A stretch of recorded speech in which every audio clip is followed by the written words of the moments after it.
भक्ती कधी येते? भक्ती कुठे येते? म्हटले ज्या ठिकाणी प्रसन्नता आहे, ज्या ठिकाणी प्रेम देणारी माणसं आहे, ज्या ठिकाणी आज्ञाधारी माणसं आहे, सदाचारी माणसं आहे, त्या ठिकाणी भक्तीचं रूप आपोआपच चैतन्य होत राहतं. विठाला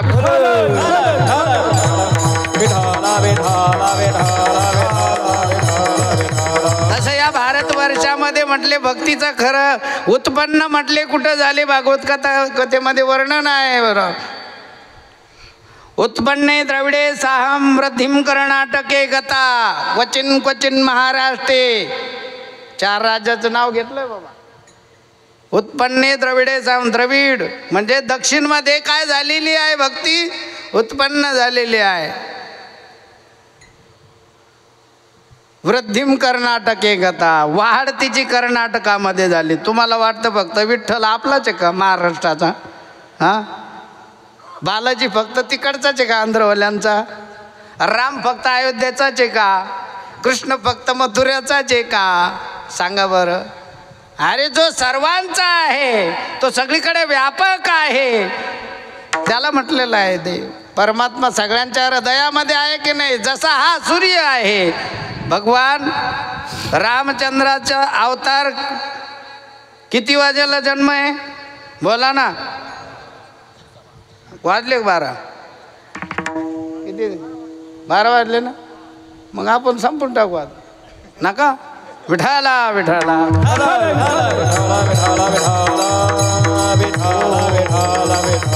मला तर वाटतं 12च्या आत आपण सगळ्यांच्या मुखी अन्न प्रसाद लावून आणि आपण शांततेत पाहिजे. 12च्या आत ह्या दिवसामध्ये.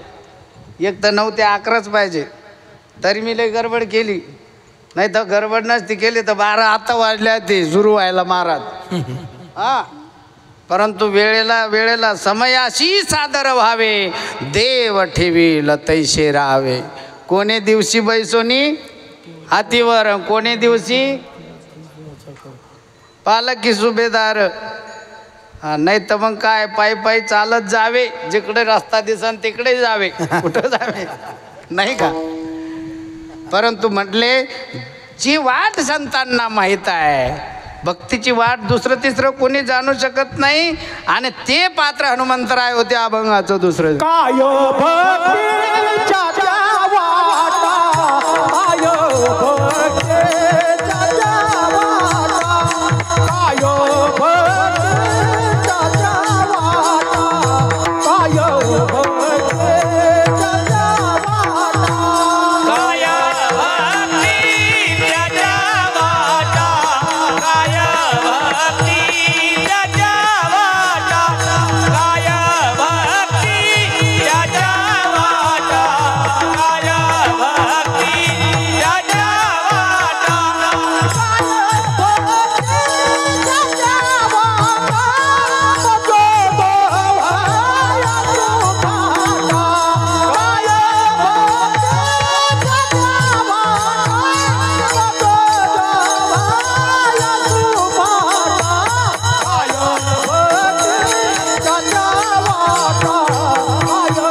बसलेल्यांना, उभे राहिलेल्यांना, गाणाऱ्यांना, वाजणाऱ्यांना, ऐकणाऱ्यांना काही अनुभव होतोय